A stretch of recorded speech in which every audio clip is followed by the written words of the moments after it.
Voilà la raison pour laquelle, à servir Bino, bah, artiste, Oyo, Naza sûr, tant que vous sentez l'intellectualisme dans leur comédie.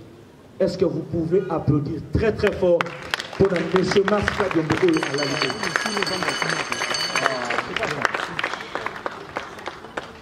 Naza na minga kolobate, na yebi ke dernière fois tokutana kina président tozala kina Aboubakar.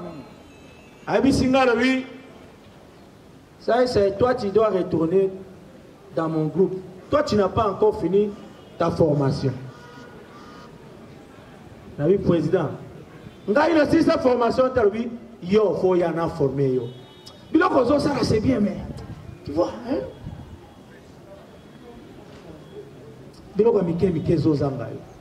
Et voilà, formation, Yasuka Negozoa, Ezali Kotika Yo Namalita. Et quand un enfant perd son parent, c'est en ce moment-là qu'il devient conscient. Et la formation a quitté naturellement, et Koya Yamomoko. Président, mon thème a passé au Pessinga, il y a une formation pour tout le monde continuer. Pour défendre yo, pour défendre arna yo, oyo et pour continuer, pour jouir katina biso, ti biso peto kotika mokili oyo, au nom puissant de notre Seigneur Jésus-Christ de Nazareth. Amen.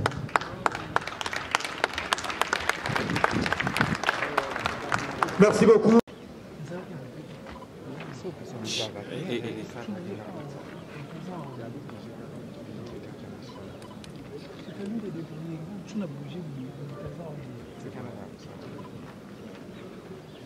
Mesdames, Mesdemoiselles et Messieurs,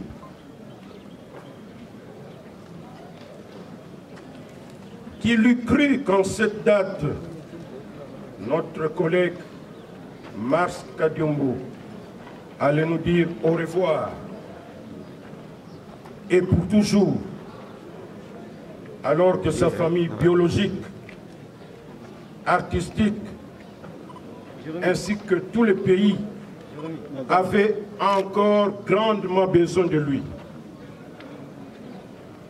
Cet homme aux multiples cassettes, et maintenant nous venons encore une fois de l'apprendre qu'il était aussi dessinateur,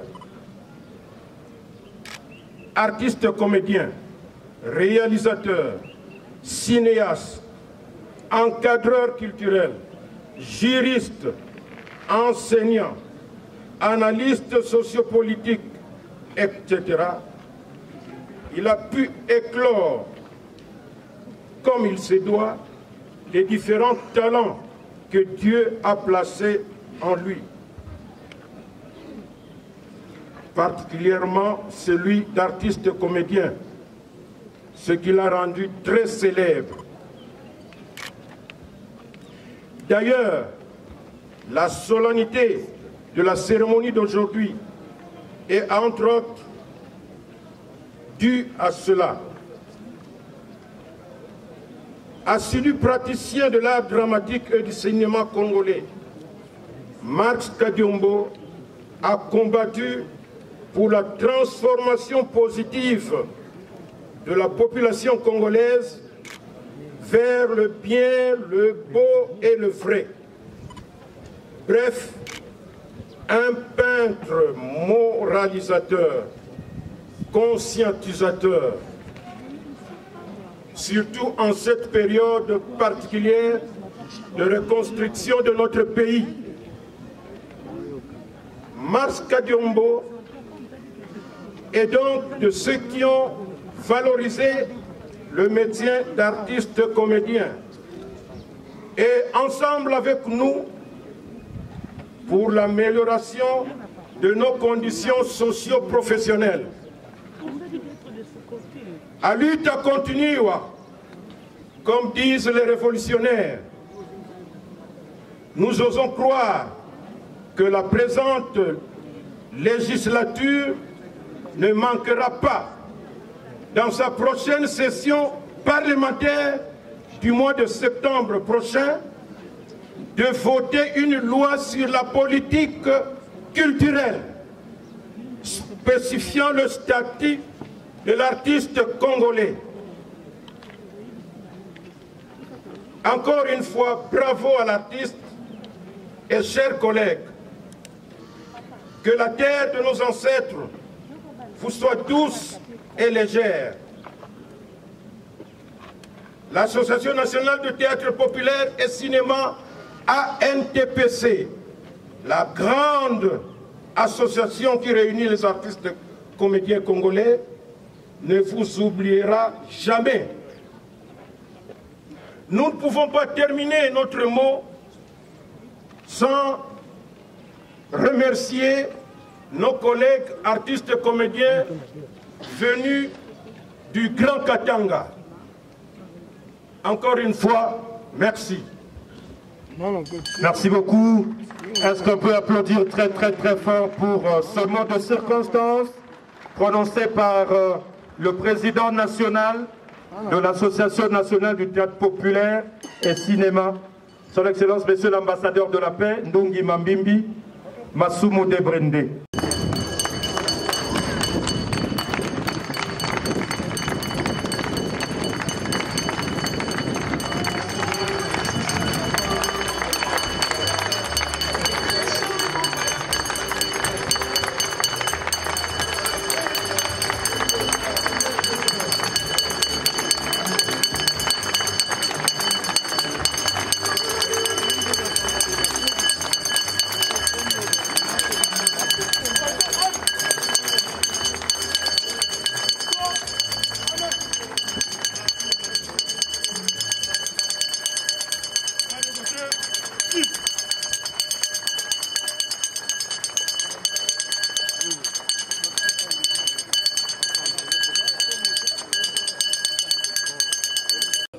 Kabamba Mwamba de s'apprêter pour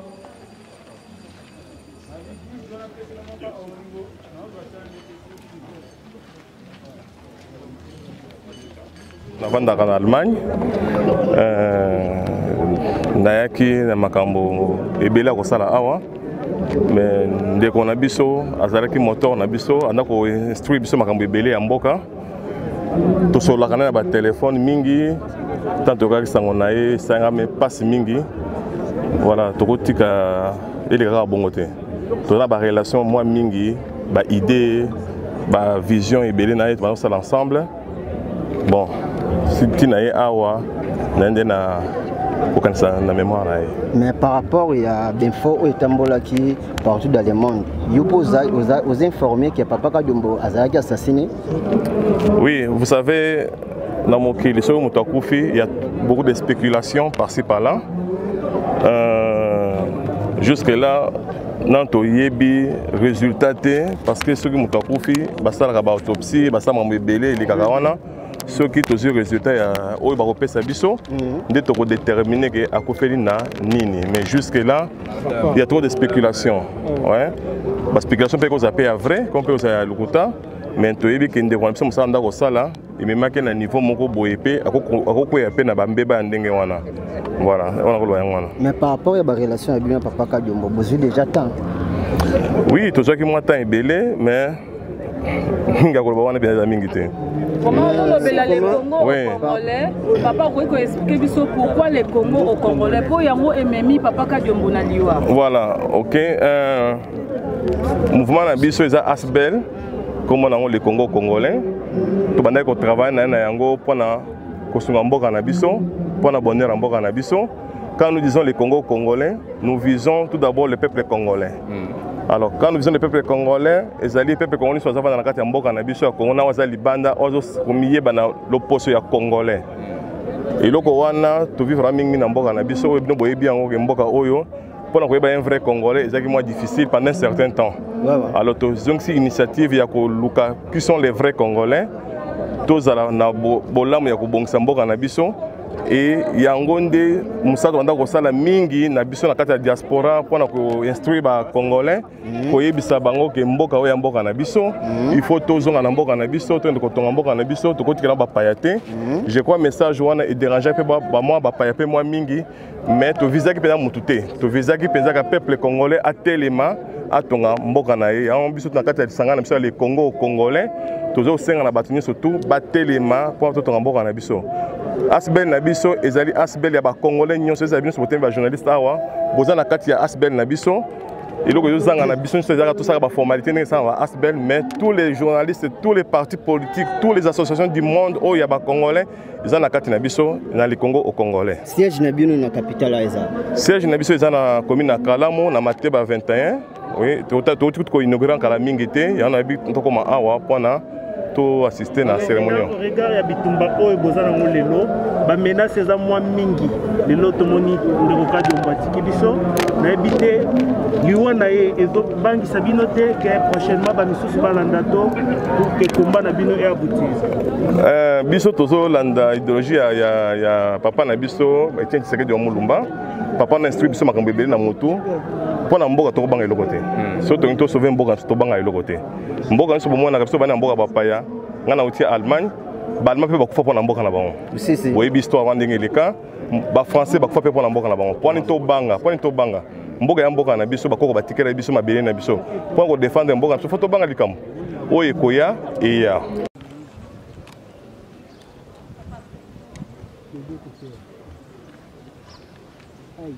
Mes très sincères condoléances à tout le monde.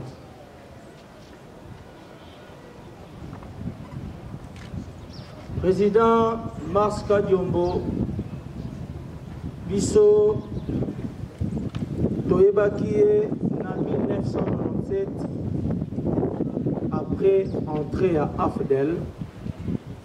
Par là, on a déjà épinglé et le moko au Batumusus va éviter.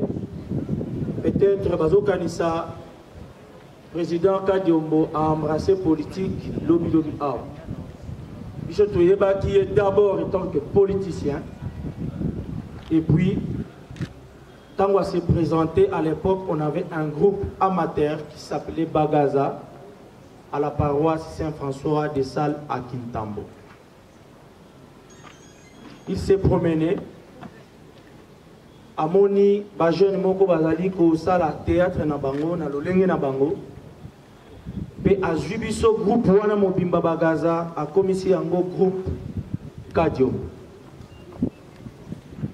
Voilà esika pa ikani tokei kokoma batu. Pourquoi na lobi batu? Par exemple pour moi je prenais le théâtre comme un métier de raté ou de bana oyo azane raté te mais pona yenzela ya classe kaka boyi alobi na ye ngana hika nzela mukuse alors que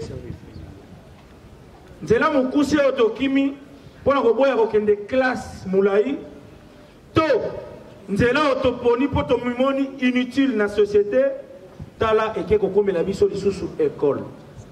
Voilà papa Kadiombo oyalali esika obiso toke kokimela kelasi esika obiso to mimoni ke toza inutile na société ye abambi ko former biso. Na groupe Kadiombo c'était d'abord l'école, vos talents après. Je sais que dans le groupe ebele ceux qui artistes azali na talent c'est suffisant pour un leader. Il y a l'ingi à exploiter talent. Attends, ceux qui cerveau ils allaient vite. Mais talent na yo et ça la moussala. Et voilà, pas le président Kadiombo, c'était d'abord l'école.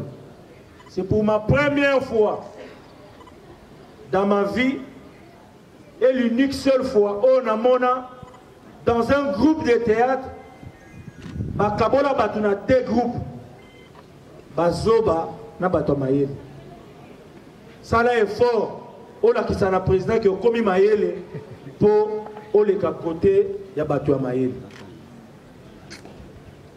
Dans une formation ti na lolenge ya moto oyo okoki kozalela. Je me rappelle à l'époque natia ligne kaka otochaka na mutu na suspension. Même Elatel Nabiso, président Nabiso va contrôler. Ba point d'école, le lengeni no koyiko tambola, le lengeni no koyiko za. Voilà la raison pour laquelle, à servir Bino, artiste, Oyo, Naza sûr, tant que vous sentez l'intellectualisme dans leur comédie. Est-ce que vous pouvez applaudir très très fort pour M. Masika Diombo à la vidéo?